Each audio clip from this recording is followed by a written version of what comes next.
Je pense que le gouvernement est un peu paniqué parce qu'il a pris l'initiative de promouvoir la candidature de Doumbouya à la prochaine élection présidentielle, ce qui constituerait un parjure, parce que le monsieur, en tant qu'officier, a juré à plusieurs reprises de ne pas prendre part aux élections qu'il organiserait pour le retour à l'ordre constitutionnel. Mais Mamadi Doumbouya n'a jamais dit qu'il sera candidat. Oui, mais déjà, il y avait dans la charte de la transition les articles 46, 55 et 65 qui interdisaient à tous les responsables de la transition de candidater à ces élections. Et évidemment, on aurait dû reprendre ces dispositions dans l'avant-projet de constitution. Ils l'ont éliminé pour donner la possibilité à Doumbouya de se présenter. Depuis lors, il y a une vaste campagne de promotion et de justification de sa candidature. Et c'est dans ce cadre que le tournoi de football qui a entraîné la mort de plus de 135 personnes a été organisé. C'est toujours dans la promotion de cette candidature. Le Premier ministre a reconnu qu'il y a eu impréparation et incompétence dans l'organisation de ce tournoi.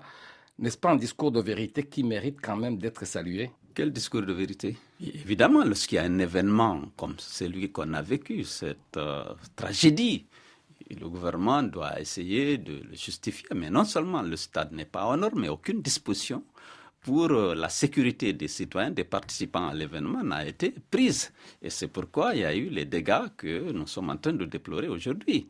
Mais il faut situer l'événement dans le contexte. Il y a des concerts géants, des tournois de football, des manifestations dans les rues et sur les places publiques pour soutenir cette candidature, même si Doumbouya ne l'a pas encore déclaré, partout, dans toutes les grandes villes, dans toutes les communes, pour justifier et soutenir cette candidature du président de la transition. À ce propos, justement, Bahouri a annoncé que désormais, le nom et l'image du général Doumbouya ne sera plus associé à aucune activité sportive, quelle qu'elle soit, que toute manifestation doit désormais être encadrée.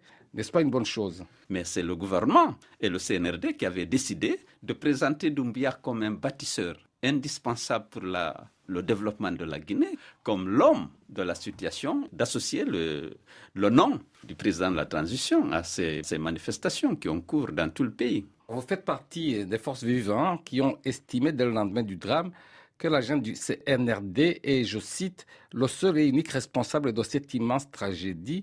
Qu'est-ce qui vous fait dire ça? Parce que d'abord, c'est eux qui organisent le tournoi pour la promotion de la candidature de Doumbouya et aucune disposition n'a été prise pour assurer la sécurité des participants. Et vous le savez, les stades guinéens, il n'y a aucun qui répond aux normes. Aujourd'hui, tous les matchs sont joués à l'extérieur. Alors, non seulement ils organisent la manifestation, ils ferment les classes à chacune des manifestations pour que les jeunes élèves, des jeunes enfants, parce qu'ils veulent donner l'image d'une adhésion populaire justement à ce projet de candidature de Doumbouya. Et c'est pourquoi c'est eux seuls qui sont responsables. D'abord, ils ne devaient pas organiser des manifestations pour ça, parce que c'est illégal, c'est inopportun et c'est illégitime. Mais ensuite, s'ils le faisaient, ils devaient prendre toutes les précautions pour assurer la sécurité des citoyens. Vous dites